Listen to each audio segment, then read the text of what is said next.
All right, Michael T. McKibben is another. Great to see you. Thank you. So this is another in the Morgan Report. Michael, I know we've had you on, especially early for the crypto conspiracy, and I got a lot of positive feedback because a lot of my people knew who you were. But for those that don't or tuning in Hmm. for the first time, can you give me a brief background, please? Okay, I'm going to start out with I'm the inventor of social networking. How's that for a That's opening? provocative enough. Yes. And I'm sure some people have just spilled their coffee. But basically, in the mid 90s, I landed the contract to rebuild AT&T's email system as Windows 95 was coming on the scene and email was just becoming commercially used. And so I ended up supporting the entire AT&T worldwide infrastructure on the development of the first email system, which really pretty much predated even Microsoft's Microsoft Exchange product, which is now Outlook. And during that time, I saw a very big Achilles heel in the market as the internet was developing along the lines of how do you do large scale collaboration in a large scale environment.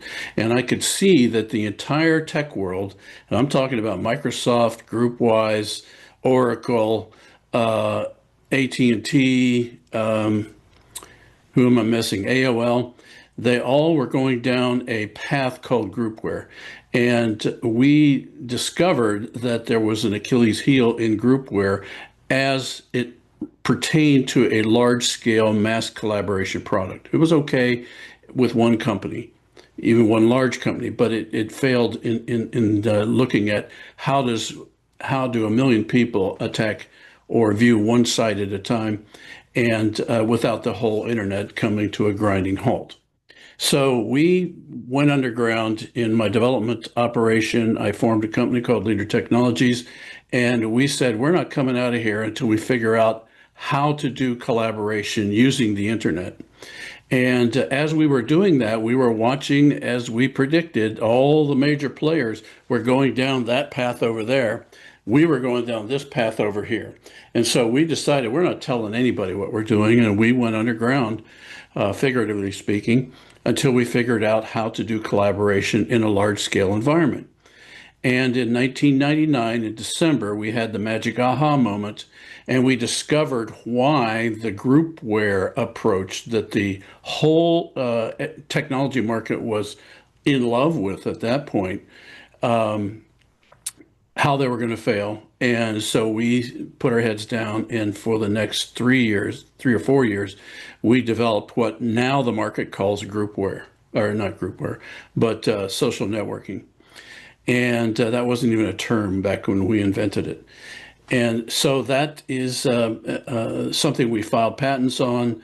We looked for patent attorneys in Washington to help us protect our idea. We knew it was innovative, and I had some of the top developers with most of the major world data systems in banks, in the Air Force, and telecommunications.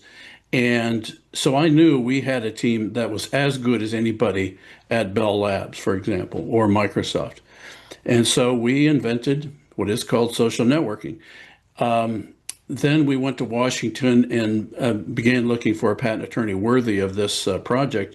And on paper, we found somebody by the name of Professor James P. Chandler, who had been the director of the computer center at George Washington University as our patent attorney.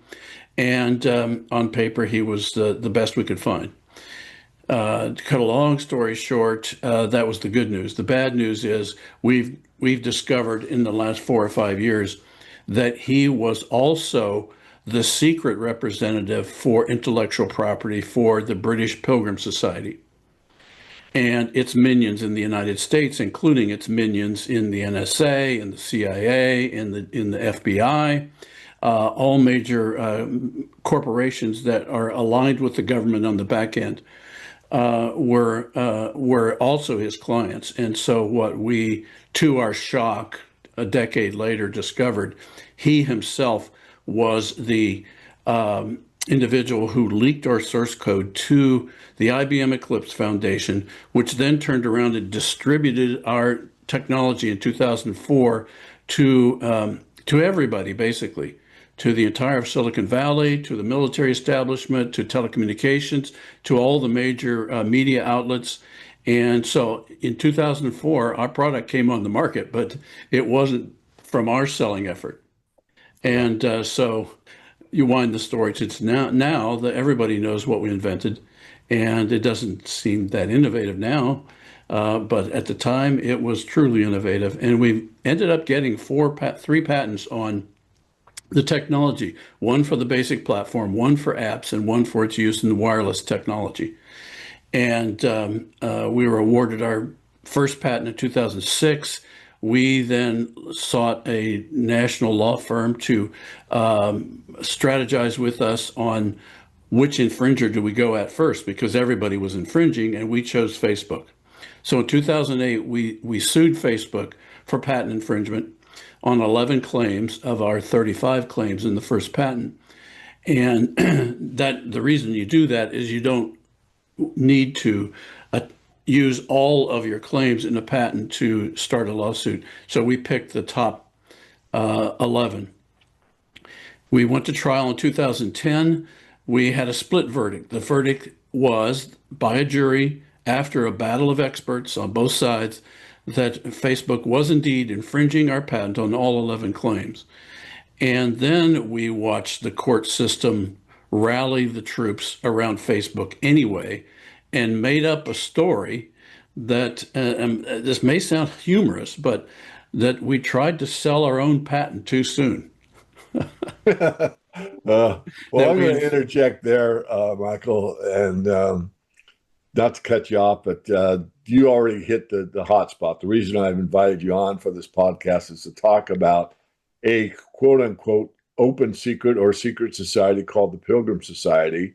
And we hear so much about the Masons and the Jesuits and other secret societies, but one that most people haven't heard of is the Pilgrim Society. Now, you and I have a fairly long history, and we both know about it. But let me just outline a couple things and turn it back yeah, over that'd be to you. great. But the Pilgrim Society, a century of influence, and have you ever wondered where the real good old boys meet to shape and perform the, let's say, global agenda?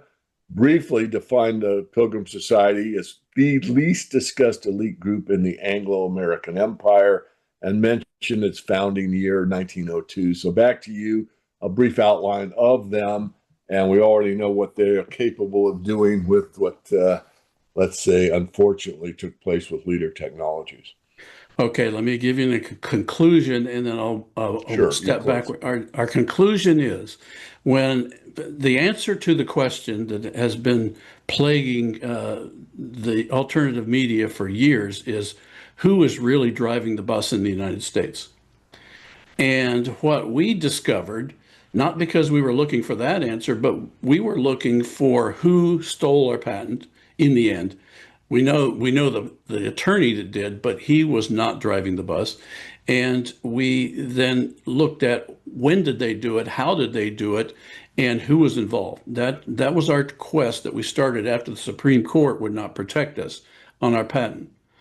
And that was the beginning of a trek that's taken us till now to figure out that in the end, if you go to the top of the pyramid, it's not the Masons, it's not the Illuminati, although there is a play there. The ultimate organization is the British Pilgrim Society that was founded, like you said, in 1902 by British aristocrats who were working to reorganize the British Empire around a secular, I wouldn't even say secular, I would say an irreligious to demonic empire that was driven by corporations and not by governments. And the corporations would have their main allies in the newspapers of the world. And so that was their plan. And they decided that they wanted to be a secret society. And this all came out of a vision of a man by the name of Cecil Rhodes, who actually formed the first corporatist British organization called the British South Africa Company. And as you recall from your history with gold and silver, the Rothschilds and Cecil Rhodes formed an organization called De Beers Consolidated Mining in South Africa, and this was to be the source of their cash and wealth and their leverage to basically carry out this scheme. And that has been the case to this day. They ended up monopolizing all of our banks, and this goes way back before De Beers. This goes back to the American Revolution and the involvement of Alexander Hamilton with the City of London, with the Bank of England, and with the London Assurance Company. And as we know, Hamilton organized our first four banks. And it wasn't because of his genius. He had two books that the histories tell us he read, and it was the history of the Bank of England. And then he pushed forward the model for the U.S. that was to be a carbon copy of what the Bank of England did in the way they created currency, the way they leveraged gold and silver, and that was to be controlled basically by the Rothschilds, but not only the Rothschilds. There were other players involved, the Barings, the Warburgs, the Schiffs.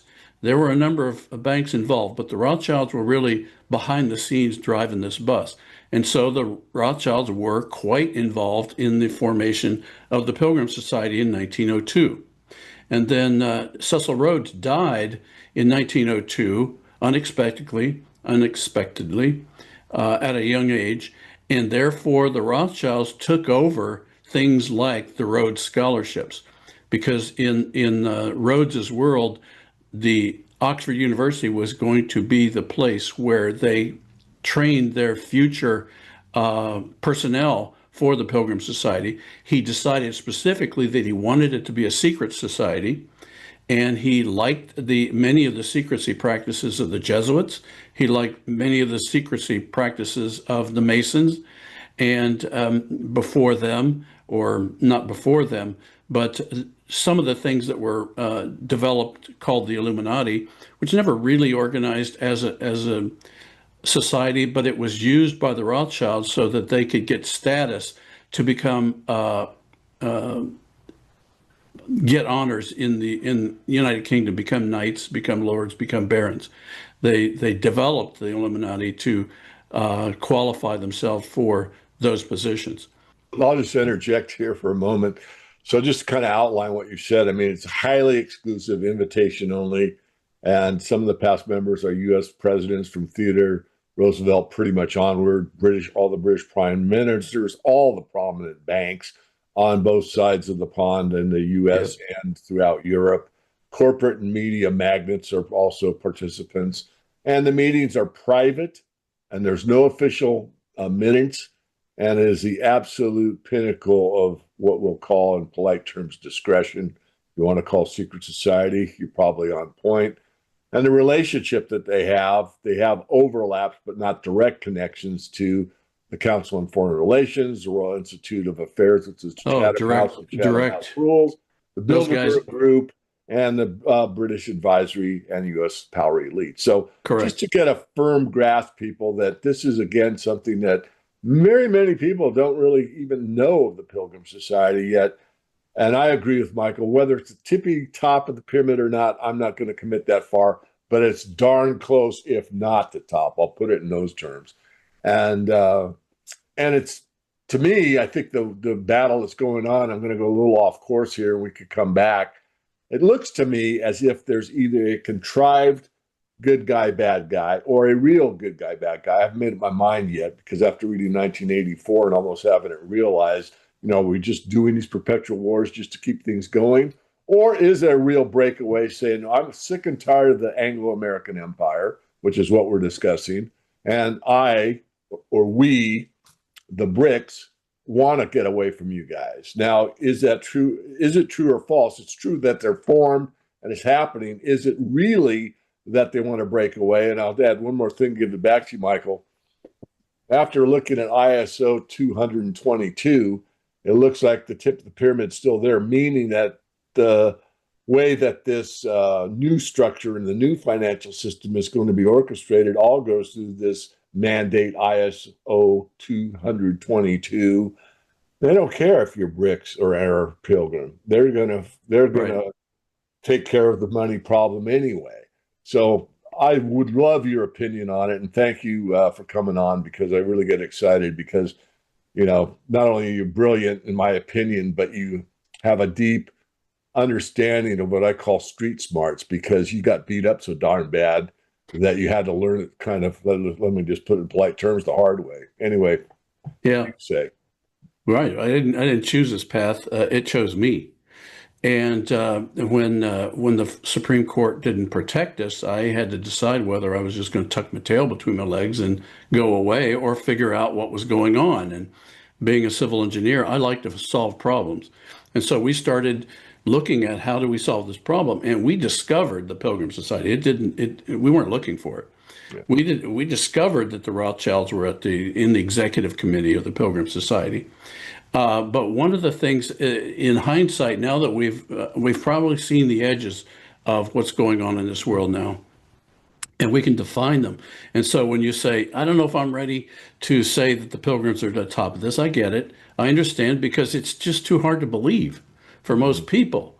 But I'll say, this engineer, after living with this data for 12 years, and that's what we've been doing, we've been digging for 12 years to find judicially recognizable evidence that would put these people in jail. That was our objective, not to document any hearsay at all.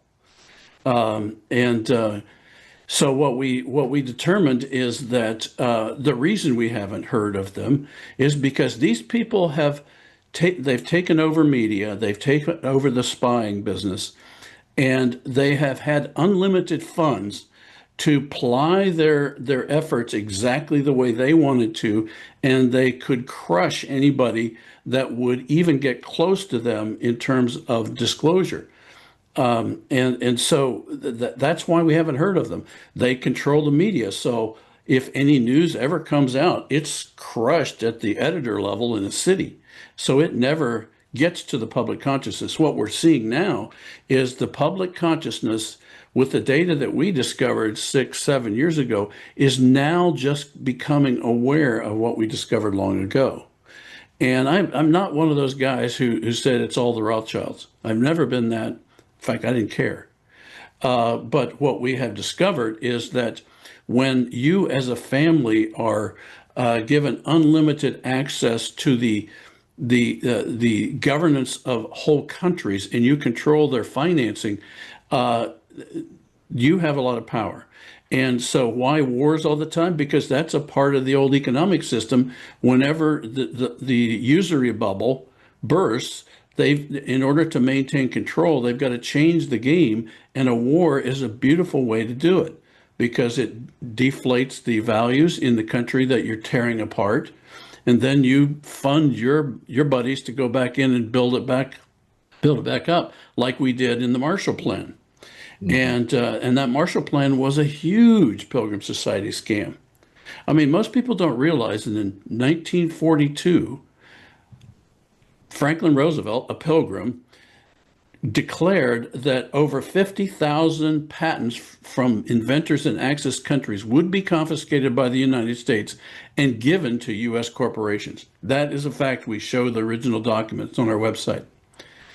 And it was a feeding frenzy. So no wonder post-war, there was a post-war boom. We had many of the best ideas in the world all given to our corporations for free. Wow. And that's the value we've been living on our whole lives. Yeah. And it was all theft. So when you look at a economic situation where that is the basis of the economy, isn't that demonic? Sure. It can't be you can't describe it any other way. It's not an individual doing this. This is a demon who is pressing on society to get his way. Yeah. Well, let me interject. Do you think the BRICS is show or go? Do you think it's just for show And from what I really think, that really, based on how these bankers are all aligned together, or is it really someone wants to break away from the Anglo-American Empire?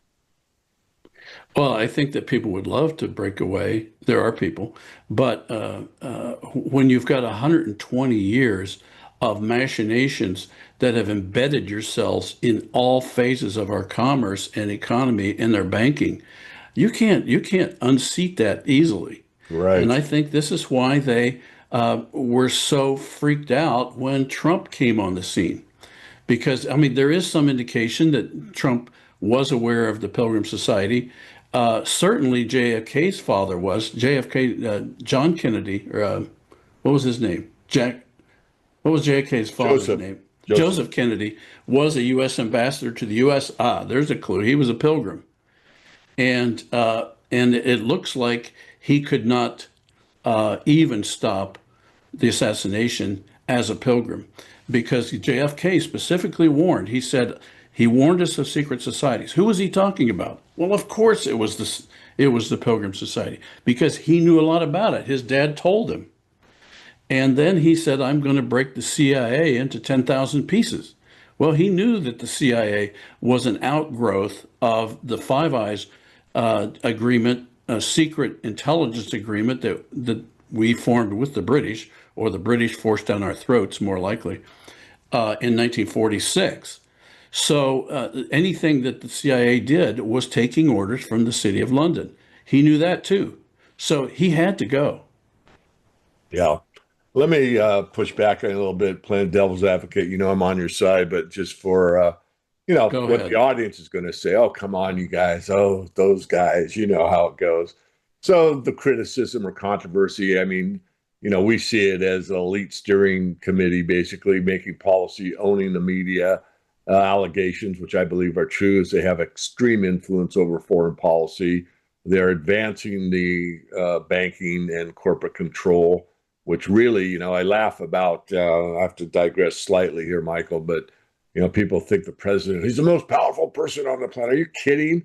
Corporations are the one that write all the rules in Congress. I mean, the Congress critters are just there to take money for free, smile for the camera, and let the lobbyists write the rules for them. How do you come up with, 10,000 pages overnight and put it out and say, we're going to Right. want to propose this new law? Come on. Sounds like But the Patriot Act. in defense of the non-thinkers, I'll call them, and I'm not trying to offend anybody, but look, there's one purpose of my life is to promote freedom and to get people to think. So having said that, the defense from the supporters or what the media will tell them is, hey, what's wrong with you guys? It's just a social club for important people. So what would you tell them to do? You're not going to watch another podcast because if you and I aren't going to convince them, that's fine. Dig it out and prove it for yourself. What book would you have them read? I mean, I've got your latest one here. Would this be enough of a primer, let's say, that would help them understand what's really going on? Yeah, that relates to the Rothschilds in and Israel. And in the process of discovering how these guys operate, we discovered this overarching influence of the Rothschilds on the development of Israel. And we discussed why they've been so successful in what they've done and how they've done it. And we've also talked to evangelicals in there of you need to take a fresh look at your belief that the Bible's Israel is not this modern state, and we show examples of that. But in terms of why they have been so successful, uh, we're talking about clever people. I don't know that they're smart, but they're very clever, and they have so messed with our heads through their control of the media that we don't know what to think. And one of the things that they have put in our heads, for those who are still asleep, is that all these things with conspiracy theories are to be rejected out of hand. And even now, I've attempted to use Grok and see how Grok positions this, and they have certain organizations with information labeled as right wing conspiracy theorists, and that's the way they label it. So if anybody's just out there trying to use find out a little bit more about this, they're going to see all of us labeled as conspiracy theorists. But what we need to realize is that term itself was built by this mind control media group to protect their involvement with the Kennedy assassination. That's now becoming more evident to people after all these years. It's still not clear, but we're convinced that it was the Pilgrims. And by the way, Lyndon Johnson was a Pilgrim. But going back to your thing, this is just a cigar smoking, brandy sipping group of people. Yeah, They're harmless. We're talking about the most greedy, most power hungry people in the world ever. They were called the robber barons for a reason yeah, because they were criminals. And so we're talking about a group of people that don't have time for these brandy sniffing events. But what they do, they needed a way, an excuse for their people to get together on a regular basis to layer their plans going forward and to keep control of the center. And that's the way they do it, through these events, these banquets. And of course, their media people, they order them to say, well, this was a nice event. It was great for people to get together. And all the ladies looked really lovely, didn't they? Oh, yes, certainly. yeah. And yes, they had the beautiful hats, and they're just the nicest people. They're all philanthropists. Philanthropy is a way for them to hide their criminality. And so anytime you see somebody's a philanthropist, oh, they've got dirty money. They're trying to assuage their consciences, in my opinion. Yeah.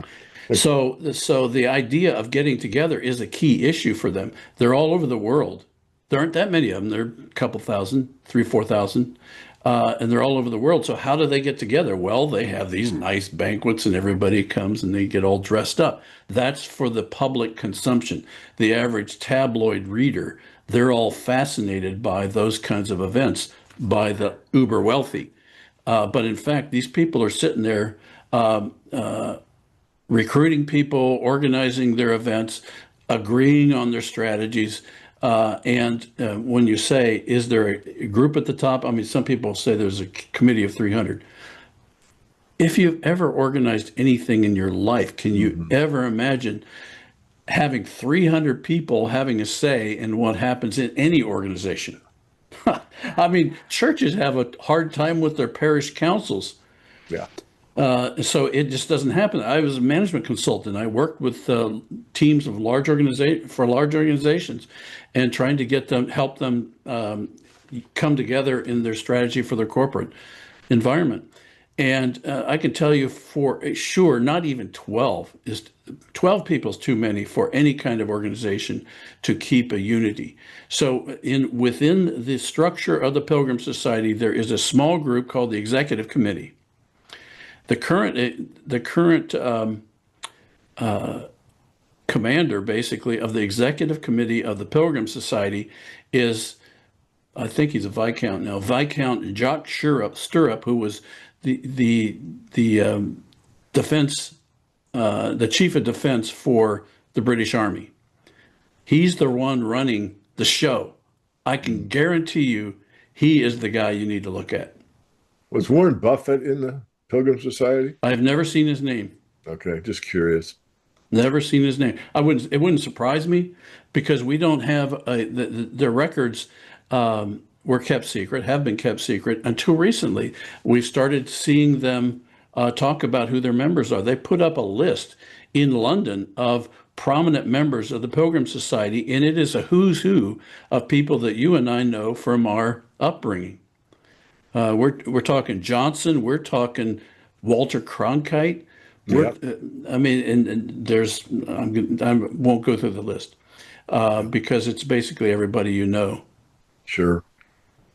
Wow, such an eye opener. Well, I know we are going to do another one, but it really, really matters. I mean, this is a fight for freedom above and beyond everything, and I've devoted my life to, honesty and in the monetary system, not to allow a certain group to, get something for nothing and control basically the whole planet based on the power of the money power. But coming Right. back on point here, I'd like to just quietly close out, and then going to, once I post this, I'll ask my webmaster to open the comments. I usually don't, but I think, Michael, for our benefit and for our listeners' benefit, let them comment, and I will make the time, even though I, have a full days just like you.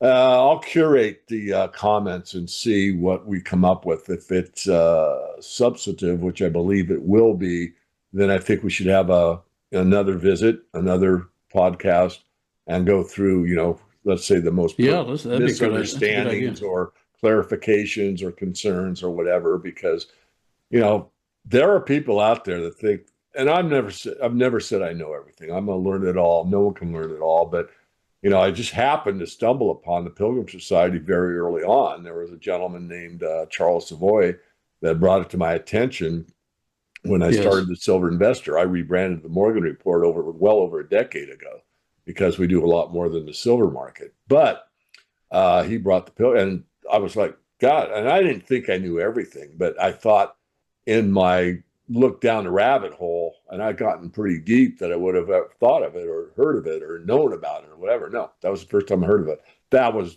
like 25 years ago now.